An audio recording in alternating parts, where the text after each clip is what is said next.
pro oblast kultury, památkové péče, výstavnictví a cestovního ruchu hlavního města Prahy Hanu Třeštíkovou. Dobrý den. Já jsem vás tady chtěla samozřejmě hlavně přivítat a poděkovat organizátorům za tuto konferenci, kterou, jestli to dobře vnímám, tak se dá říct, že je to jedna z prvních, která má takovouhle ambici dát dohromady vlastně takové široké spektrum zájmových organizací a vlastně i ten fakt, že jsme se sešli v převážné míře osobně, svědčí o tom, že třeba kolikrát jsme se osobně předtím ani nepotkali, nebo vy jste se nepotkali, já mám pocit, že aspoň ty, kteří jste z Prahy, tak vás osobně znám.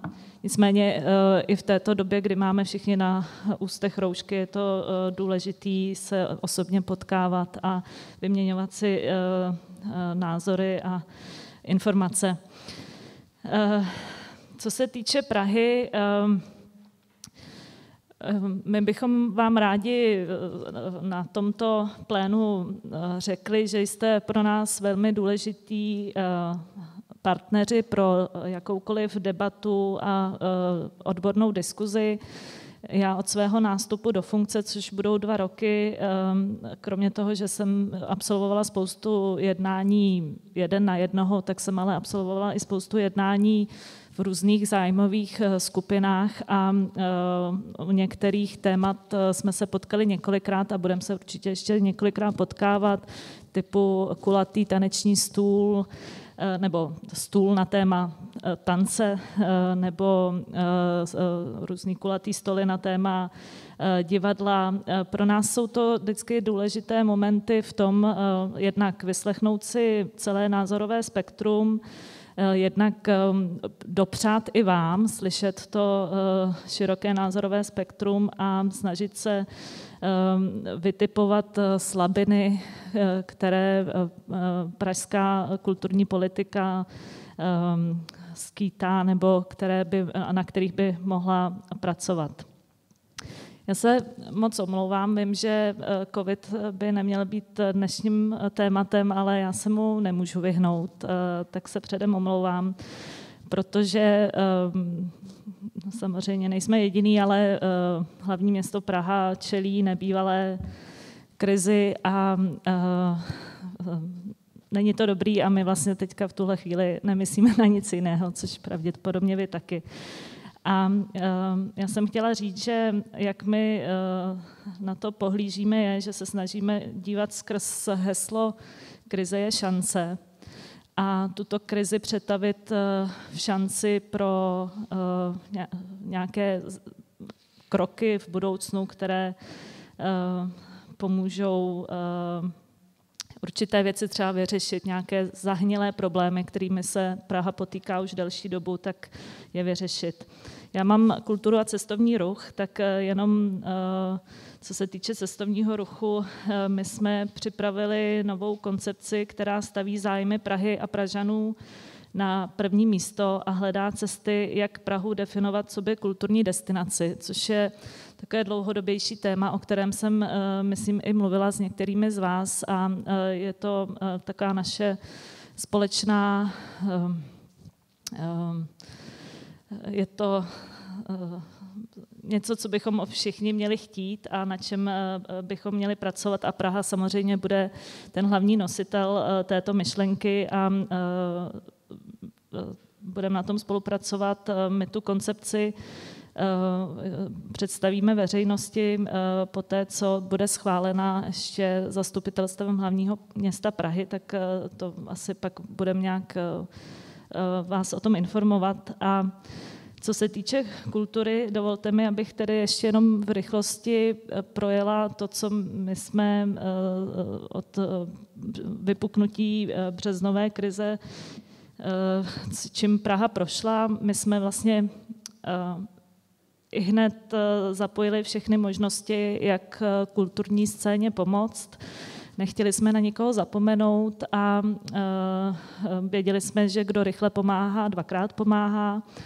A tady bych chtěla ocenit hlavně přínos právě Jiřího Sulženka, nového ředitele odboru kultury, který nastoupil 1. dubna ve chvíli, kdy všechno bylo zavřené, tak První, co vlastně začala řešit, je, jak se má pomoct. My jsme jenom v rychlosti, určitě to všichni jste pravděpodobně i využili, tak jsme navýšili tam, kde podporujeme celoroční provoz skrz grantové programy, tam jsme navýšili možnost si zažádat až o 20%. Vyhlásili jsme podporu, původně jsme byli jako první a teď už jsme rádi, že jsou i další podpory komerčním scénám. Vyhlásili jsme i hned individuální účelové dotace na výrobu online obsahu. Tak, jak jsem říkala, snažili jsme se na nikoho nezapomenout, takže máme tady i podporu výtvarnému sektoru nebo sektoru výtvarného umění a nakladatelství nákupu knih. Co nás čeká, je debata nad novým grantovým programem na roky 2022 až 2027, kde potřebujeme hlavně tedy vaše zapojení do diskuze. Bude to dlouhý proces, potřebujeme ho ale zvládnout tak nějak do první poloviny příštího roku. Co my jsme si už tak vydefinovali je, že v rámci toho systému budeme dbát a klást důraz hlavně na excelenci, podporu talentů, inovativní projekty, na rozvoj komunit a lokalit a na mezinárodní spolupráci. Jinak asi nelze popřít, že nás čekají velice těžké příští roky.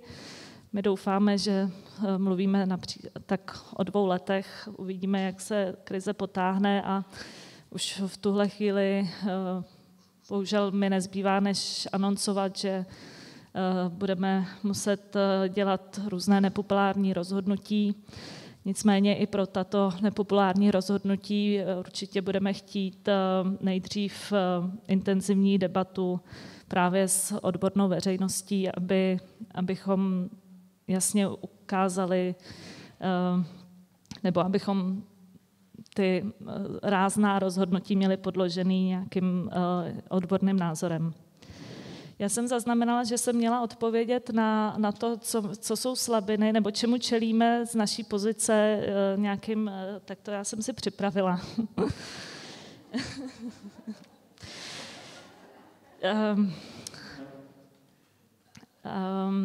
Čemu čelíme z pozice magistrátu hlavního města Prahy, případně, 2 minuty, z mé pozice je roztříštěnost nebo uzavřenost jednotlivých zájmových skupin, kde právě zrovna dneska je ta ukázka toho, jak dokážete spolu debatovat a scházet se a projednávat nějaké body týkající se všech.